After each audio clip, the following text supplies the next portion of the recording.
Abang tumutugtog ako kanina, tinitignan ko yung iba sa atin eh. Hindi nga makakanta yung iba eh. Di ba? Hindi makakanta. Yung iba, yung mukha hindi mo maipintura. Di ba? Oo. Kung ako ay artist, ayokong i-drawing. Di ba?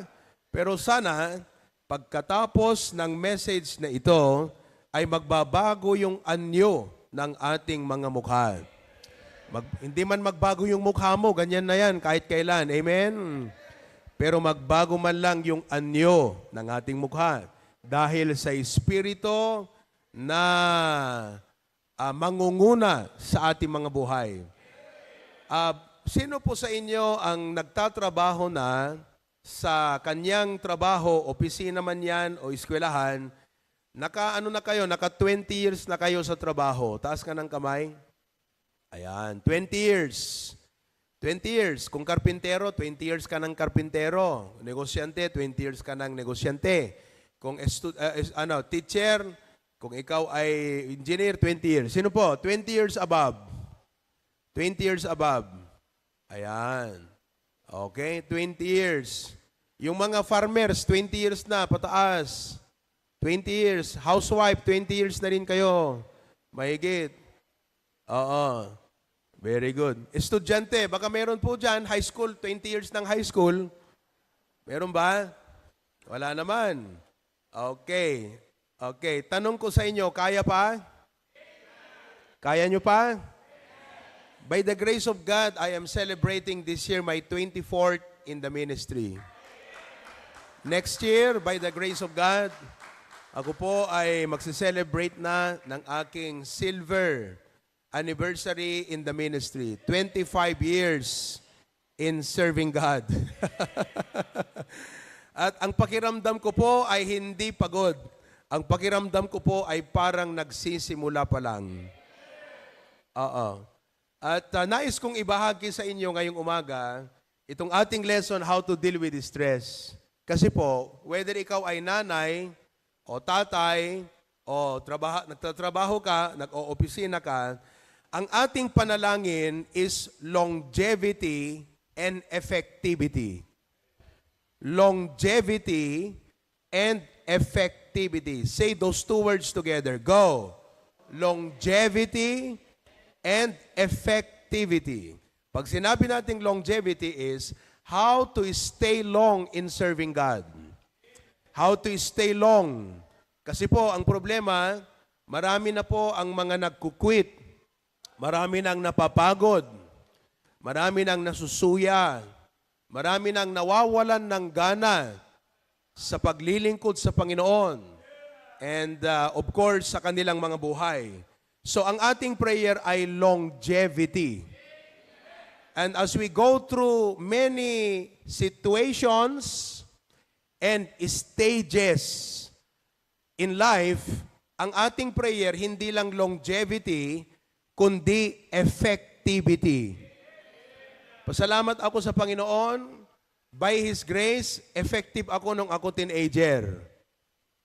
Oo, hindi man ako effective sa lahat ng bagay, but as far as serving God is concerned, I was effective. When I was in my 20s, bilang pastor, bilang servant ng Panginoon, by the grace of God, effective din po tayo. Hindi lang tayo nagpatuloy, kundi effective tayo. By the grace of God, in my 30s, effective pa rin po tayo. Ang panalangin ko, pagdating sa 40s, kahit ang katawan ay medyo magbabago, pero yung ating espiritu ay hindi kailanman mag-i-slow down. Kundi, sabi nga ni Caleb, as I was strong 40 years ago, I am still strong 40 years after.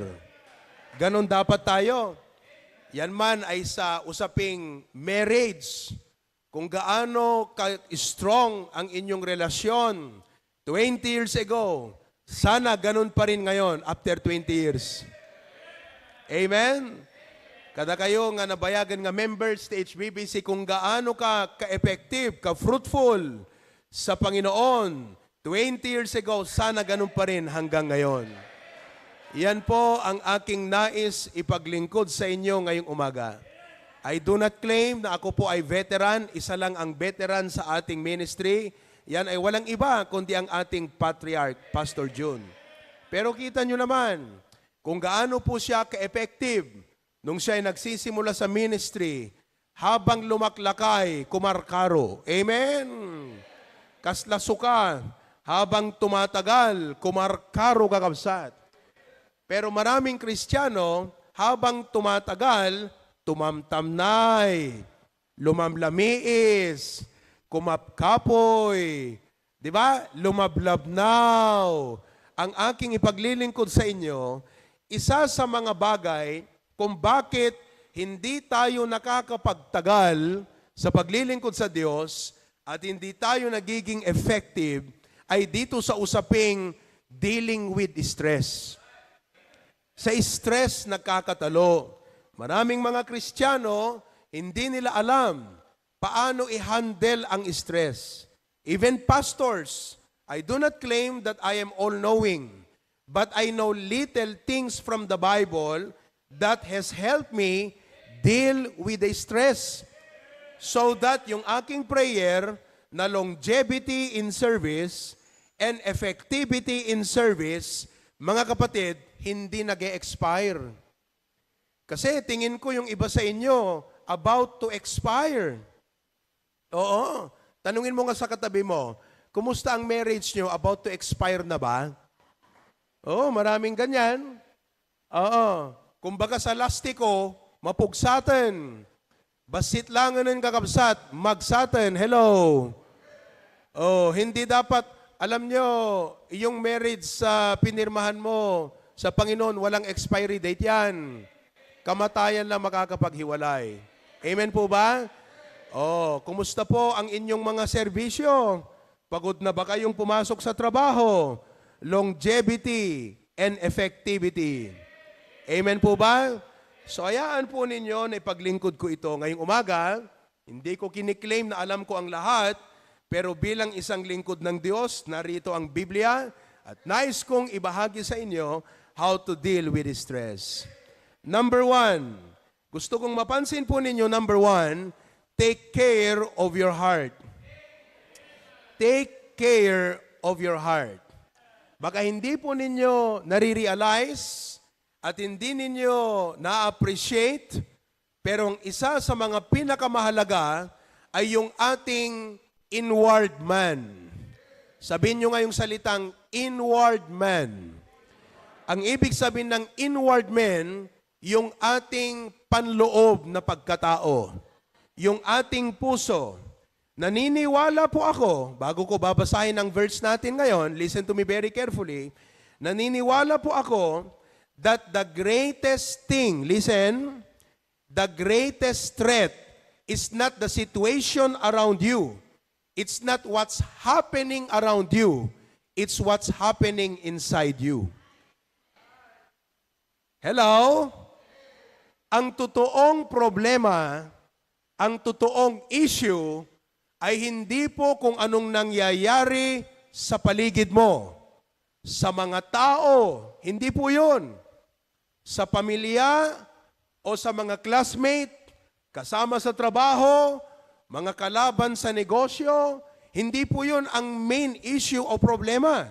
Sapagkat ang totoong threat, ang totoong problema ay kung anong nangyayari inside you. Are you with me? Kumbaga sa sasakyan, hindi po ang problema yung daan. Ang problema yung sasakyan. Kaya ba? Naunawaan nyo yan?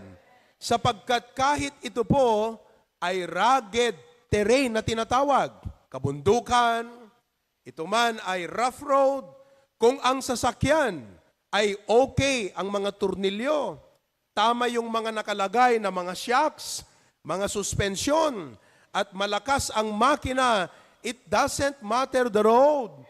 It doesn't matter how long. It doesn't matter how high, as long as the car is okay. Kaya hindi po natin pinag-uusapan, yung kapitbahay ko kasi, yung aking kamag-anak kasi, yung kasama ko sa trabaho kasi, yung churchmate ko kasi. si Pastor kasi, si Tulfo kasi, si Bongbong Marcos kasi, ang Diablo kasi, kasalanan na ng lahat. Mga kapatid, the real threat is not what's happening around you. It's what's happening inside you. Kaya ngayong umaga, kumusta ang sasakyan mo? How are you today? Are you listening? How is your heart today? Buksan natin ang Proverbs chapter 4 verse 23. Proverbs chapter 4 verse 23. Ang sabi doon, mga kapatid, keep thy heart with all diligence, for out of it. Oh, nakita nyo yan? Saan po ang totoong issue? Yung balita? Saan ang tamang issue? Makinig maigi. Yung asawa mo? Yung magulang mo? Yung anak mo? Si pastor ba? Ako bang issue? Ang sabi ng Biblia, ang totoong issue galing sa loob. Kaya kung stress ka ngayon, hindi yan dahil sa tao. Dahil yan sa iyong puso. Are you with me? You do not blame anyone because you're stressed. No. Oh, you do not blame your neighbors because you're stressed. You do not blame your relatives. It's the heart. Out of it are the issues. Hindi po niya sinabi, yung social media ang issue. Hindi niya sinabi, ingatan mo ang pakikitungo mo sa tao dahil ang mga taong issue ng buhay. Hindi po. Ang sinabi ng ating dakilang libro, your heart is where all of the issues of life come from. When the heart is pure, you are powerful. Remember this, purity is power. Kung ngayon, nakasimangot ka, walang kasalanan yung aso nyo. Walang kasalanan yung pusa nyo. Ang problema, may nangyayari sa kalooban mo. There is something wrong in the heart. There is something wrong in the mind. Because inuulit ko po, no matter kahit anong daan yan, rugged man yan man ay tabi ng dagat, talon, rough road, tubig, karayan, bantay, highway, as long as the car is okay, it can get anywhere. Ang ating pinag-uusapan, longevity and effectivity. Kumusta ang iyong puso ngayong umaga? Humanly, madalas po tayong mag-blame sa tao. Siya kasi, kaya ako ganito. Alam mo, kahit siya ganun, pag maingat ka lang sa puso mo, you can overcome anything. You can overcome discouragement. You can overcome people. You can overcome any problem. When the heart is pure, there is power. That's why, naulit ko po, the greatest situation, the greatest threat is not what is happening around the world today. What's happening inside you, that matters. Kahit nga, sabihin nila, oy, may El Nino na. Kung sa puso mo, Lord, I look up to you, okay ka. Hello? Kahit sabihin nila, ay, nganganin umay ti Apo, agpanik baying ti tattaon. O, umay kano ti kastoy. Diba? Agpanik baying ti tattao. O, sa Amerika yon, panic buying. Kasi sa Amerika, wala tayong buying, puro panic. Wala tayong pambili eh. Sa Amerika, marami silang dollars. Kaya panic buying sila. Tayo wala. Walang pang-buying tayo. Meron ka? Pahingi naman. Ang meron lang sa atin, puro panic. So even if the world is panicking, if your heart is properly guarded, you are okay. Kaya mga kapatid, it's about time that you acknowledge where the real problem is. The real problem is not the people around you. The real problem is not the trabaho. The real problem is not the weather. The real problem is not, malayo kasi ang church eh. The real problem is inside me, inside you. And the sooner you discover that problem, the earlier you can remedy that problem. Habang maagapan mo yan, mga kapatid, you can avoid further damage. Alam nyo kung bakit mahalaga na maagapan natin ito, maagapan natin ang totoong problema, mga kapatid. Alam nyo kung bakit? Ganito yan. Naniniwala po ako dito sa tinuturo ng Biblia, listen to me, that your spiritual well-being is crucial to the welfare of the people around you.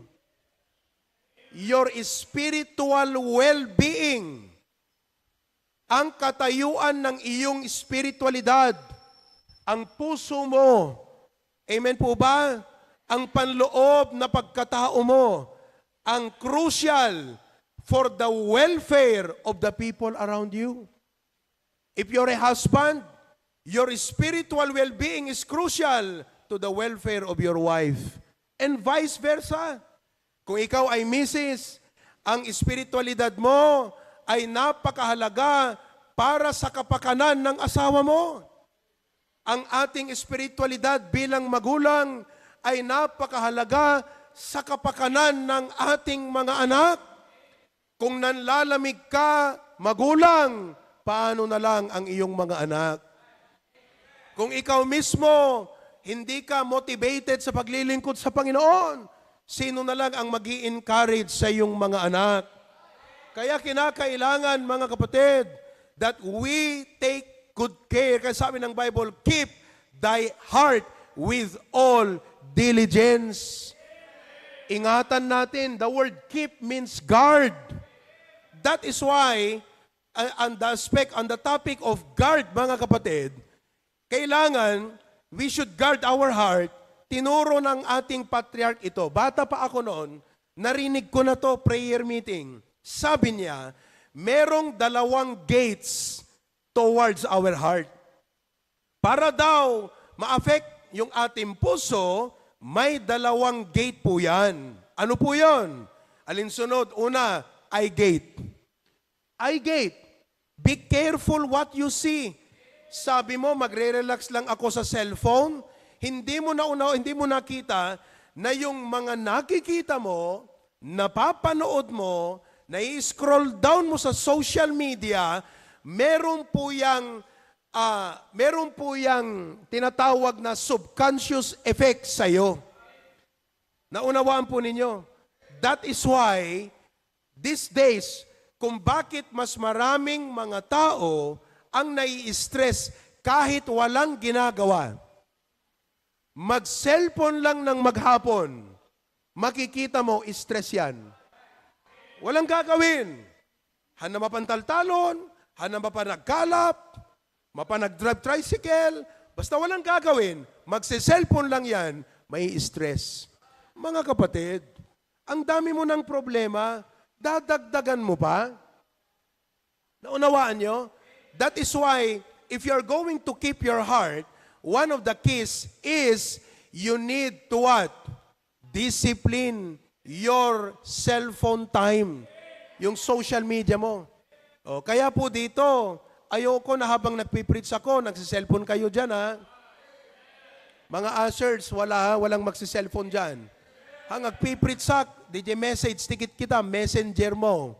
Tapos update kayo sa Facebook mo, notification, huwag niyong gagawin yan. This is a time to be recharged. Mag-fasting ka muna ng 3 oras, 2-3 oras. At pag uwi mo, dadalhin mo yung mga message natin, ha? O, ano pa? Hindi lang eye gate. Sabi ni Pastor June, ear gate. Sino ang mga kasama mo? Yan ba'y nagpapalakas ng pananampalataya o nagpapahina? Ang issue sa puso, mga kapatid, listen, ang totoong issue when it comes to the heart is faith. When your faith is strong, you can conquer anything. When your faith is weak, you cannot conquer. That's why, piliin mo ang barkada mo. Piliin mo ang kasama mo. They either strengthen your faith or weaken your faith. So, importante, mga kapatid, that your spiritual well-being is crucial to the welfare of the people around you. Magpalakas ka sa pananampalataya. Sabi mo sa katabi mo, magpalakas ka ng iyong pananampalataya. Anong realization mo sa first point natin ngayon? Sabi mo nga sa katabi mo, ang realization mo sa ating first point ngayon. Sige na. Anat na adal mo kada di first point. Sabi mo sa katabi mo.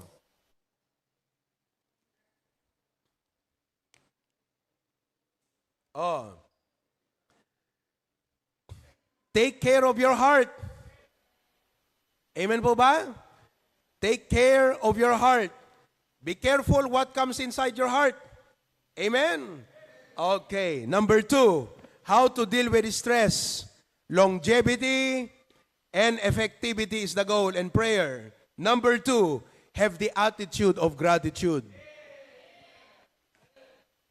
Ang sabi ng Bible, at ito ginagamit pati unbelievers na, pati secular, ginagamit na nilang prinsipyong ito. Kasi maraming Kristiyano ang nagturo eh. Kaya yung mga, naririnig nyo yung have the attitude of gratitude, sinasabi na ng mga unsaved din yan. Pero ang totoo, that principle came from the Bible. Because the Bible says, in everything, give thanks. Ikaw, anong gusto mo? Lahat ng bagay, negative sa'yo. Lahat ba ng bagay, negative sa'yo? Dapat lahat ng bagay, pinagpapasalamat mo sa Panginoon. Now, I learned, and I have observed in my personal life, that when you choose to be grateful, rather than to be grumpy. What is grumpy? Always complaining. Always murmuring. When you choose to be grateful, gratitude will help you focus on the blessing instead of the burdens of life. Totoo yan. Now, the reason why many people always feel stress because you ask them, how are you? Kasto nakado problema. Yun ang focus. Puro burden, puro problema. Problema ti pagbasa ti anak ko, kastoy. Awalat ba ibaga na nga kinaimbag ti apo? Kaya kita nyo itay, anak ko na, sige nga, magkwento ka sa katabi mo about the goodness of God. Ngan nga ni hanapig, tignay ti daduma ka da kayon. Alam niyo kung bakit? Stress ka na kapatid. Puro burdens na lang ang focus mo.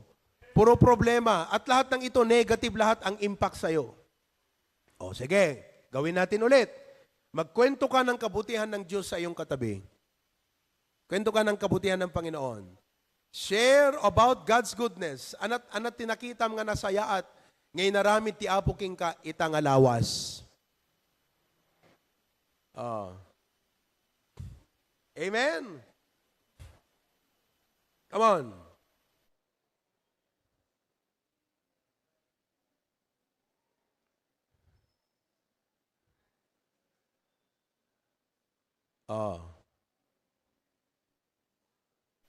Now, ano ang impact sa'yo? Makinig na, tapos na tayo. Ano ang impact sa'yo ng gratitude sa emotions mo? Iba, di ba? Why? Because gratitude is one of the healthiest things for your mental and emotional well-being. Yan ang pinaka-healthy. I-preserve mo yung mind mo, i-preserve mo yung heart mo. Alam mo, ang isang preservative dyan, gratitude. Pag wala kang gratitude, madali kang mag-expire sa buhay. Umaga pa lang, expired ka na. Hello? Umaga pa lang. Pero alam mo kung may gratitude ka, kahit gabi na, wala kang expire. Kasi yung preservative Christians, you need to realize, may rason kung bakit sinabi, in everything, give thanks, because anything can spoil your life. Anything can spoil your day. Ultimo kuton, can spoil your life. Yung mukha ng teacher mo can spoil your morning. Students, Hello? Papasok ka pa lang per subject mo, nakita mo Jerupa ni Mestram. Nakamirog-rog. Sabi mong ganyan, wala na naman. Na-spoil ka na, di ba? Anything in this life can spoil your life. Kahit ngayong katabi mo can spoil your life. Kita man tarupa na kaabay mo? Oh. Maka-encourage o maka-discourage? Maka-bless o hindi? Nakaka-inspire o nag-e-expire? Take note, ha? Ano man ang sinabi ng Biblia, powerful yan, ha? Ako, personally, I am fully convinced and resolved in my conviction na pag may tinuro ng Biblia, mga kapatid, powerful yan sa buhay ng tao. Kaya nga ngayon, pati unbelievers, ginagaya nila yung gratitude. Pati nga tithes, unbelievers, nagta-tithes na rin. Saan galing lahat yan? Dito. Because they saw the power of gratitude. They saw the power of giving. That when you are a giver, nawawala yung covetousness mo, nawawala yung discontent sa'yo. Kaya pakinggan nyo, yung mga influencer na yan, pakinggan nyo mga seminar na yan, marunong na rin silang magsabi ng mga spiritual things. Galing lahat sa Bible yan. Unbelievers natuto, Kristiyano hindi That's why learn the power of gratitude. Hindi ko sinasabi that we ignore the problems. Hindi ko sinasabi, but the thing is this, we are better off in facing the challenges of life, mga kapatid, when we have the grateful spirit. Especially if your circumstances are very disappointing. Frustrating at that. A grateful heart will enable you, mga kapatid, to overcome those trials in life. Gratitude is the healthiest thing for your emotional and mental well-being. Find something to be grateful for. Pause for a while and say, God, oo nga no, I'm so thankful. Thank you, Lord, for my wife. Thank you, Lord, for my husband. Thank you, Lord, for my parents. Thank you, Lord, for my children. Thank you for my family. Oh, amen. Learn to appreciate what God has given you. Number 3, pangatlo mga kapatid. Not only have the attitude of gratitude, but number 3, wait upon the Lord. Oh, how to deal with stress? Number 3, wait upon the Lord. Oh, Isaiah 40:31, anong sabi doon? But they that wait, kantahin nga natin yan, go. But they that wait upon the Lord shall renew their strength. They shall mount up with wings as eagles. Come on. They shall run and not be weary. They shall and not faint. Teach me, Lord, to pray. Listen, I believe with all of my heart, as the Bible has taught, 10 minutes of quality time every morning with God can reset your day. Your 10-minute quality time with God every morning can reset your day. Yun lang ang may uwi mo, okay na yan mga kapatid. Ako hindi 10 minutes a day. At least 1 hour, 2 hours talking to God. Praying to God. Asking God to help me deal with all of the challenges, difficulties, the problems, the needs, and all the plan, lahat ng gustong ipagawa ng Panginoon sa akin, kinakausap ko ang Panginoon. And it helps reset my heart, my mind, mentally, emotionally, for the day. Amen? Wait upon the Lord. Oh, the word wait means to rest on God. To trust on God. That means to lean on Him. Italik mo ti Apo. Okay? Number 4, observe proper rest. How to deal with stress? Observe proper rest.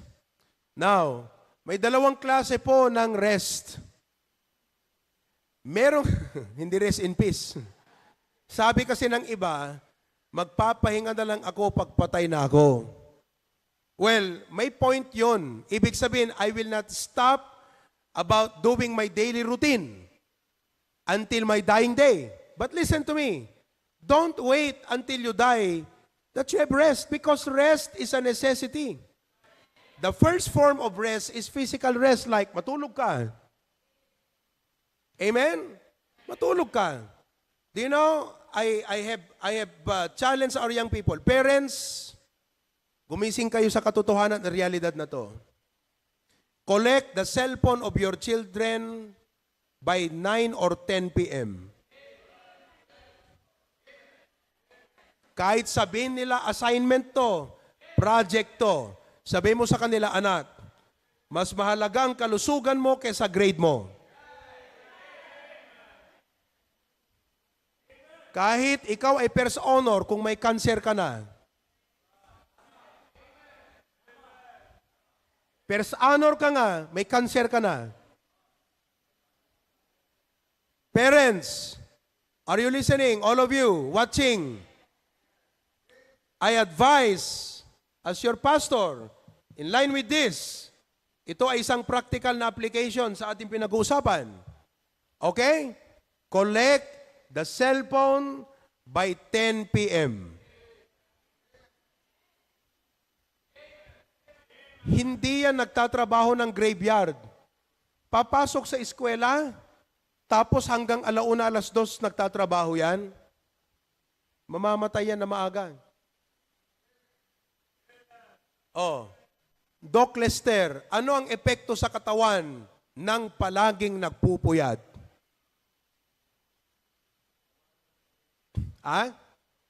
Awan energy. Ano pa? Tignan nyo. Yung mga anak nyo, kung may energy. Biruin mo loob ng kapilya natutulog. Hindi ba natulog kagabi? Di ba? Nagpintas ti preaching tao sa gagano, no? Kakaasi. Tunuhan na madairan, di sugal na, agataktak der, mapan kumpumpor, may agis ispo, mapan di tiyanggi, nakabaybayag, santo agsubli. Hindi ba natulog kagabi yan? Pansinin nyo. Tanungin nyo sa teacher, baka sa eskwela, antukin yan. Energy, ano pa? Anong epekto ng lagi na pupuyat sa organs ng tao? Altered ang metabolism. Bakit altered? Kasi ang time ng metabolism, gabi? Ano yon?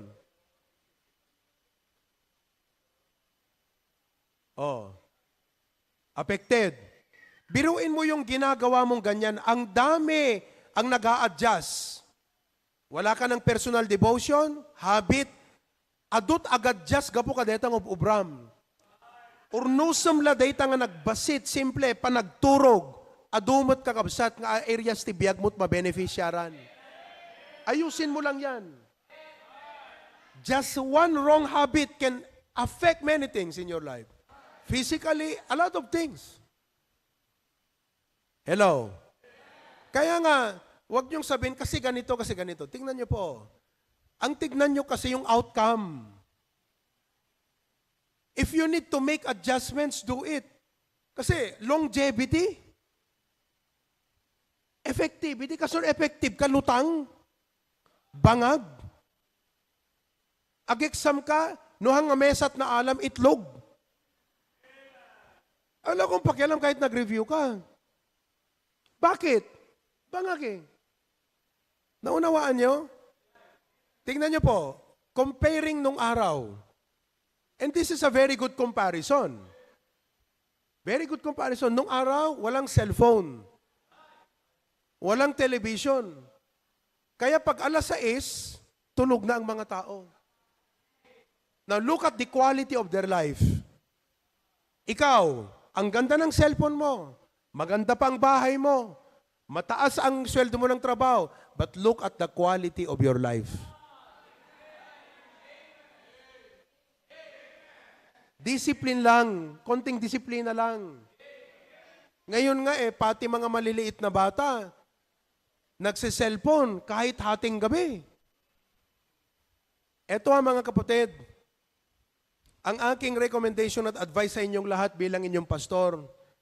Ang ating mga anak, mayroon ako nakita kahapon dyan, pinakita ni Mrs. yung isang interview sa isang psychologist yata yon, yung digital cocaine na sinasabi, na mayroong proven scientific study based on observation na ang bata na 12-year-old below na babad sa cellphone, sa iPad at sa TV, mga kapatid, nasisira ang brain.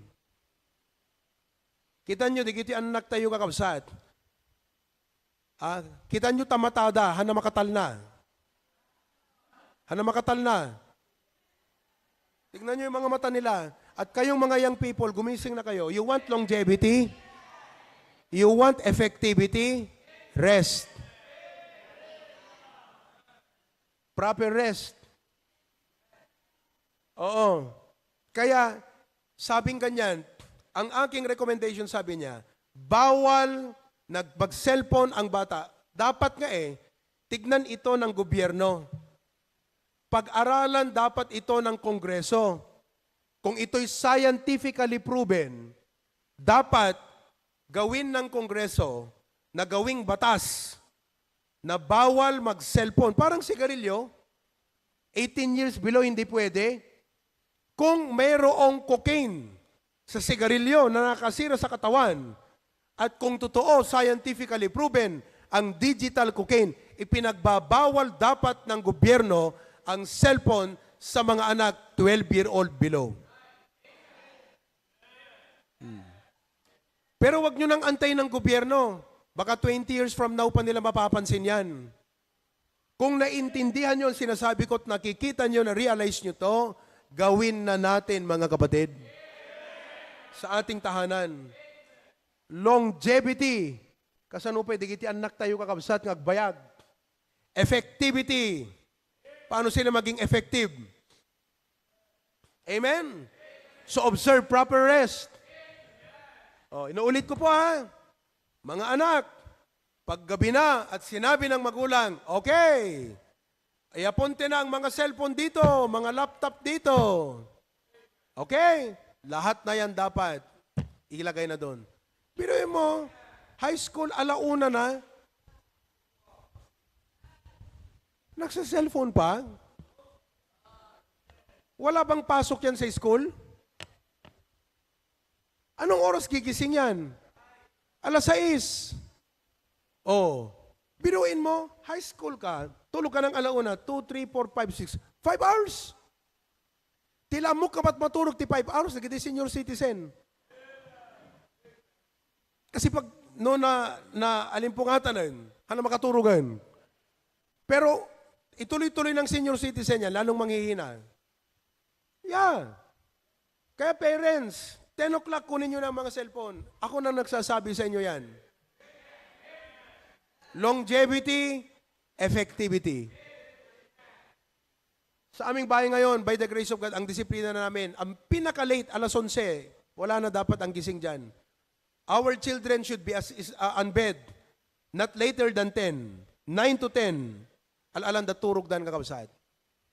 Kayo, anong oras kayo natutulog? Are you with me? Meron pa. Pangalawa, yung proper rest, hindi lang po yan tulog. Kundi ang proper rest, mga kapatid, is mailipas mo ti trabaho. Yun ang rest. Because even God, after 6 days of labor, on the 7th day, He rested. Ang totoong ramdam ng kapahingaan ay pagkatapos ng trabaho. Ngayon, ibabalik mo ngayon sa akin. Kaya nga, pastor, hindi ako makatulog kasi hindi pa ako tapos mag-assignment Kunyari ka pa Wala kang disiplina, yun ang totoo. Nabang kapela nga nagay-ayam, di kapela nag-assignment. Nakipag-meet up ka pa kasi doon sa boyfriend mo, girlfriend mo. Tapos sasabihin mo, magre-review ako hanggang alas 12. Ay tama na, lights off na. May disiplina na. And this is for your own well-being. Good. Amen po ba? Even God rested eh. Amen? That's why ang punto rito, be organized with your life para magkaroon ka ng proper rest. Masarap pong magpahinga. You know, the sleep of a laboring man is sweet. That's why organize your life. Organize. Marami ang taong hindi nakakatulog kahit sabi mong observe proper rest. Bakit? Because they are not organized. They are not good managers of their life. Oh, hindi sila maagap, laging tumbigatan, to next weekend. Tignan mo, kakatantan mo. Tantan. Wala kang kapahingaan kahit natutulog ka. Wala kang totoong kapahingaan sa isip. Kahit pa bekasyon ka ng bakasyon. Kasi pagkatapos ng bakasyon mo, pagod na pagod ka, naligo ka sa dagat, hindi ka ba pagod? Uuwi ka, stress ang dadatnan mo. Doble ang problema mo. Pagod ka na, stress ka pa. Tapos sasabihin mo, nag-post ka sa Facebook, relax, relax and relax. Wala. Gayahin mo ang Panginoong Diyos. Maging organized ka. Manage your life well. And you will observe proper rest. Amen po ba? That's how to deal with stress. Opa, okay na. Oh. So, ituloy natin next time. Amen? Oh. How to deal with stress. Number 1, take care of your heart. Number 2, have the attitude of gratitude. Number 3, number 4,